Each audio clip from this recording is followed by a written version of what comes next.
ఎన్నికల ప్రచారం హోరెత్తుతోంది. ఉగాది రోజున మరింత జోరుగా ప్రచారాలు సాగాయి. ఇంటింటికి తిరుగుతూ అభ్యర్థులు పోటాపోటీ ప్రచారాలు నిర్వహించారు. చేసిన పనులు చెబుతూ సమస్యలు ఆరా తీస్తూ ఓటు వేసి గెలిపించాలని కోరారు. ప్రచార గడువు ఇక 3 రోజులే మిగిలి ఉన్నందున రాష్ట్ర వ్యాప్తంగా ఎన్నికల ప్రచారం ఉధృతంగా సాగుతోంది. అన్ని పార్టీల అభ్యర్థులు జోరుగా జనంలోకి వెళ్తున్నారు. శ్రీకాకుళం జిల్లా ఇచ్చాపురంలో తెదేపా అభ్యర్థి అశోక్ ప్రచారం చేశారు.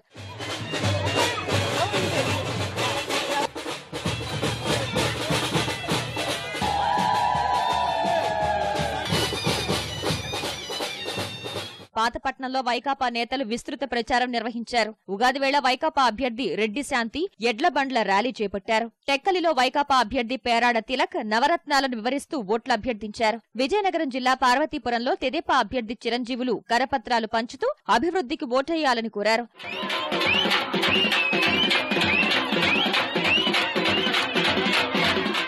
వైకాపా అభ్యర్థి జోగారావు జనసేన, భాజపా, కాంగ్రెస్ అభ్యర్థులు ప్రజల్లోకి వెళ్లి ఓట్ల వేట సాగించారు. విశాఖ జిల్లా భీమిలిలో సినీ నటుడు నందమూరి బాలకృష్ణ ప్రచారం నిర్వహించారు. నూకాలమ్మను దర్శించుకున్న తర్వాత విశాఖ ఎంపీ అభ్యర్థి శ్రీభరత్, భీమిలి ఎమ్మెల్యే అభ్యర్థి సబ్బం హరితో కలిసి ప్రచారం సాగించారు. విశాఖ నగరంలో శ్రీభరత్ సతీమణి తేజస్విని ప్రచారం చేశారు.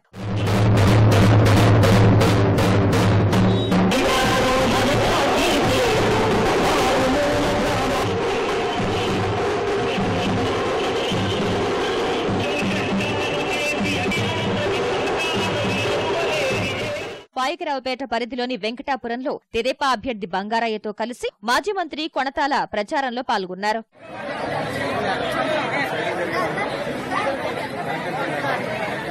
చోడవరంలో సిట్టింగ్ ఎమ్మెల్యే కేఎస్ఎన్ఎస్ రాజు చురుగ్గా ప్రజల వద్దకు వెళ్తున్నారు. ఈ సందర్భంగా గోవాడ వైకాపా కార్యకర్తలు తెదేపాలో చేరారు. మున్సంగిపుట్టులో సిపిఎం నేత రాఘవులు ప్రచారం చేశారు. అన్ని పార్టీల అభ్యర్థులు శనివారం వారపు సంతలో ప్రచారం నిర్వహించారు. తూర్పుగోదావరి జిల్లా ప్రతిపాడులో తెదేపా అభ్యర్థి వరుపుల రాజా సోదరీమణులు ప్రచారంలో పాల్గొన్నారు. పి గన్నవరంలో తెదేపా అభ్యర్థి స్టాలిన్ బాబు ఉగాది పూజ నిర్వహించారు. ఆ తర్వాత బోడపాటివారిపాలెం ఎన్నికల ప్రచారంలో పాల్గొన్నారు. కాకినాడ ఎంపీ అభ్యర్థి సునీల్, ఎమ్మెల్యే అభ్యర్థి కొండబాబుకు మద్దతుగా సినీ నటుడు శివాజీ ఎన్నికల ప్రచారం చేశారు. ముస్లింలు, క్రైస్తవులు తెలుగుదేశానికి మద్దతుగా ఉన్నారని రాజమహేంద్రవరం గ్రామీణ ఎమ్మెల్యే బుచ్చయ్య చౌదరి అన్నారు. ఇంటింటికి తిరుగుతూ ఓట్లు అభ్యర్థించారు.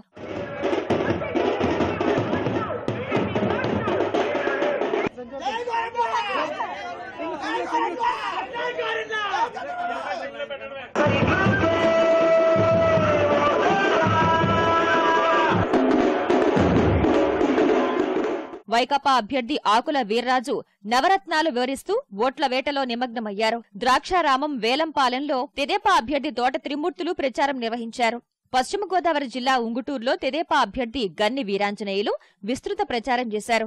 మరో అవకాశం ఇవ్వాలని కోరారు. నారాయణపురంలో గన్ని భార్య లక్ష్మీకాంతం, ఏలూరు ఎంపీ మాగంటి బాబు భార్య పద్మా వల్లీదేవి ప్రచారం నిర్వహించారు. తణుకు జనసేన అభ్యర్థి వెంకటరామారావు, నర్సాపురం ఎంపీ అభ్యర్థి నాగబాబు విజయాన్ని కాంక్షిస్తూ సినీ నటుడు వరుణ్ తేజ్ రోడ్ షో చేశారు. తెదేపా మళ్లీ అధికారంలోకి రావాలంటూ కృష్ణా జిల్లా గుడివాడలో తెలుగు యువత సైకిల్ ర్యాలీ చేసింది. గుడివాడ తెదేపా అభ్యర్థి అవినాష్ తరపున మంత్రి దేవినేని ఉమా ఎన్నికల ప్రచారంలో పాల్గొన్నారు. కైకలూరు తెదేపా అభ్యర్థి వెంకటరమణ దుకాణదారుల్ని కలుస్తూ ఓటు వేయాలని కోరారు. విజయవాడ ఆటోనగర్ లో తూర్పు తెదేపా అభ్యర్థి గద్దె రామ్మోహన్, ఎంపీ అభ్యర్థి కేశినేని నాని గెలుపును ఆకాంక్షిస్తూ తెలుగు తమ్ముళ్లు ఉగాది పచ్చడి, మిఠాయిలు పంచారు. గుంటూరు జిల్లా తెనాలిలో తెదేపా అభ్యర్థి ఆలపాటి రాజా రోడ్ షో చేశారు. ప్రకాశం జిల్లా పర్చూర్లో తెదేపా అభ్యర్థి ఏలూరి సాంబశివరావు జనంతో మమేకమయ్యారు. ఈ సందర్భంగా రైతులు ఎడ్ల బండ్లు, ట్రాక్టర్లతో ర్యాలీ చేశారు. పంగులూరు మండలంలో అద్దంకి వైకాపా అభ్యర్థి గరటయ్య ప్రచారం చేశారు. ఎర్రగొండపాలెంలో తెదేపా అభ్యర్థి అజితారావు జోరుగా జనంలోకి వెళ్తున్నారు. నెల్లూరు రూరల్ తెదేపా అభ్యర్థి అబ్దుల్ అజీజ్ 38వ డివిజన్లో ఓట్లు అభ్యర్థించారు. అనంతపురం జిల్లా కదిరి తెదేపా అభ్యర్థి వెంకట ప్రసాద్ ఇంటింటి ప్రచారం చేశారు. కళ్యాణదుర్గం తెదేపా అభ్యర్థి ఉమామహేశ్వర్ నాయుడు జనం బాట పట్టారు. రాయదుర్గంలో తెదేపా అభ్యర్థి కాల్వ శ్రీనివాసులు, వైకాపా నేత కాపు రామచంద్రారెడ్డి పోటాపోటీ ప్రచారం చేశారు. గుమ్మఘట్ట, బొమ్మనహాల్, డి హీరాహాల్ మండలాల్లో రోడ్ షో నిర్వహించారు. అనంత ఎంపీ అభ్యర్థి పవన్ కుమార్ రెడ్డి, ఎమ్మెల్యే అభ్యర్థి శ్రావణిశ్రీకి మద్దతుగా ఎంపీ జేసీ దివాకర్ రెడ్డి ప్రచారం చేశారు. కడప జిల్లా పులివెందుల పరిధిలోని వేంపల్లిలో తెదేపా అభ్యర్థి సతీష్ రెడ్డి ప్రచారం నిర్వహించారు. ప్రొద్దుటూరులో తెలుగుదేశం తరపున ట్రాన్స్ జెండర్స్ ప్రచారం చేశారు. అభివృద్ధికి ఆకర్షితులై తిరుపతిలో 500 మంది కార్యకర్తలు తెదేపాలో చేరారు. ఆ తర్వాత ఎమ్మెల్యే సుగుణమ్మతో కలిసి 14, 15వ వార్డుల్లో ప్రచారం నిర్వహించారు. శ్రీకాళహస్తిలో తెదేపా ఎమ్మెల్యే అభ్యర్థి సుధీర్ రెడ్డి ప్రచారం చేశారు. చంద్రగిరి నియోజకవర్గంలో తెదేపా అభ్యర్థి పులివర్తి నాని ఓటర్లను కలిసి తనను గెలిపించాలని కోరారు.